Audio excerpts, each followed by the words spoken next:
महागठबंधन में लगातार कुछ न कुछ ऐसी बातें सामने आ रही है जिसको लेकर के कयास लगाए जा रहे हैं कि महागठबंधन टूट जाएगा।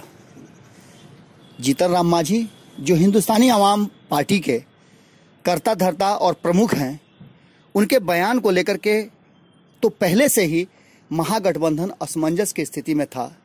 वहीं उनके पुत्र संतोष सुमन के रघुवंश प्रसाद पर दिए बयान के बाद से माहौल और गर्म हो गया।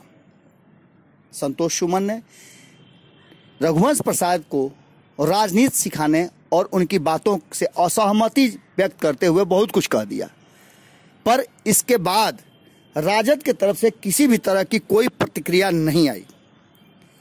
2 दिनों तक हमने लगातार प्रयास किया कि आपको दोनों पक्षों की बात सुनाएं और दोनों पक्षों के विचार जानें इस तरह के विवादित बातों पर, लेकिन 2 दिनों तक चुप्पी साधने के बाद आज जीतन राम मांझी ने अपनी बातें रखी।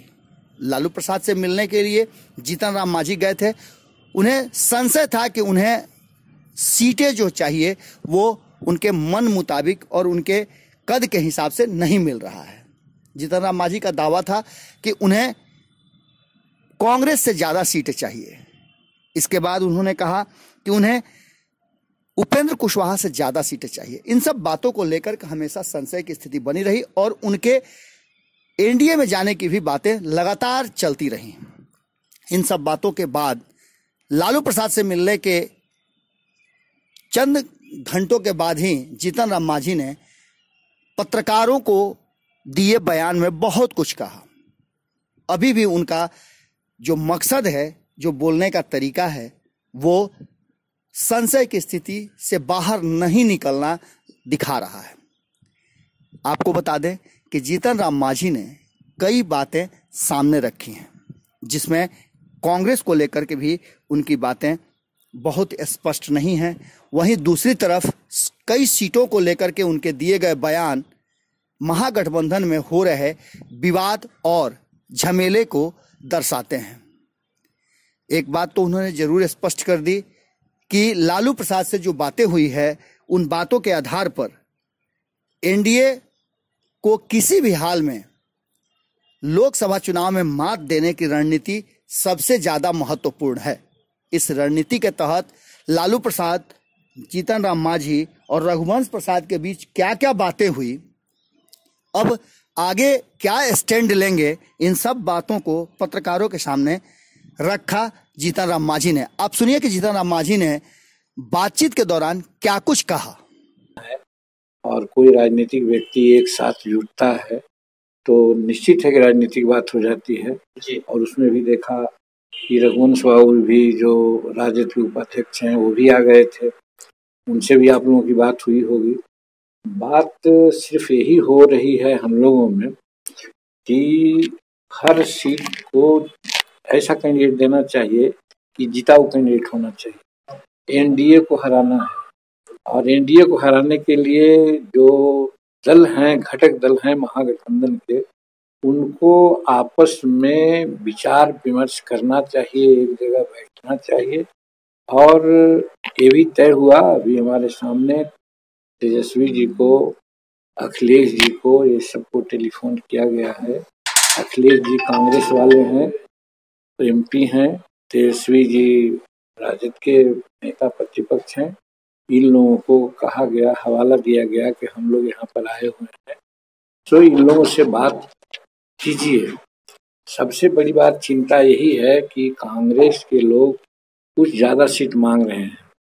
अब आपस में जब तक बैठेंगे नहीं तब तक कैसे पता चलेगा कि कौन सीट कहाँ मांग रहे हैं। इसी पर कुछ विचार आएगा कि कहाँ से वो लड़ना चाहते हैं। आज कीर्ति झा ना जी, हाँ, कीर्ति आजाद साहब जो आए हैं दरभंगा से और कांग्रेस ज्वाइन किए हैं। ये प्रॉब्लम आ रहा है कि वो कांग्रेस ज्वाइन किए हैं, कांग्रेस वहाँ सीट मांगी। उसी प्रकार से औरंगाबाद का मामला है, उसी प्रकार से और भी है कि उपेंद्र कुशवाहा जी भी हैं, उनको भी अमुक अमुक जगह सीट चाहिए। जैसा कि आपने सुना, जीतन राम मांझी अभी भी पूरी तरह से महागठबंधन के सीट शेयरिंग से लेकर के अन्य बातों को यहाँ तक कि कौन किस सीट पर लड़ेगा संशय की स्थिति में है और अभी भी वो पूरी तरह से स्पष्ट नहीं है। आने वाला दिन काफी कष्ट भरा हो सकता है महागठबंधन के लिए, क्योंकि बहुत जल्दी आज से 8 दिनों के बाद एनडीए की बहुत बड़ी संकल्प रैली पटना के ऐतिहासिक गांधी मैदान में होने जा रही है। इस रैली के लेकर जो तैयारियां एनडीए की तरफ चल रही हैं, उस तैयारियों में एक बात बहुत तेजी से निकल कर आ रही है कि महागठबंधन का कोई साथी इस संकल्प रैली में एनडीए और भारतीय जनता पार्टी के साथ जा सकता है। गौरतलब बात यह है कि क्या महागठबंधन को बचाने में लालू प्रसाद, कांग्रेस, हम, आरएलएसपी, वीआईपी और शरद यादव की पार्टी एलजेडी कामयाब हो जाएंगी? जुड़े रहिए न्यूज़ बिहार और भारत लाइव के साथ। हम आपको खबरों के हर कोने से, हर एंगल से परिचित कराते रहते हैं। आप हमारे विश्लेषण भी सुन सकते हैं भारत लाइव पर। इसके लिए आपको भारत लाइव सब्सक्राइब करना पड़ेगा और बेल आइकॉन दबाना पड़ेगा। उसके बाद सभी खबरें आपको जहां हैं वहीं प्राप्त होती जाएंगी। नमस्कार। हमारे फेसबुक पेज को लाइक करें, ट्विटर पर फॉलो करें न्यूज़ बिहार लाइव, और साथ ही साथ हमारे यूट्यूब चैनल को सब्सक्राइब करें। सब्सक्राइब करने के बाद बेल आइकन दबाना ना भूलें। धन्यवाद।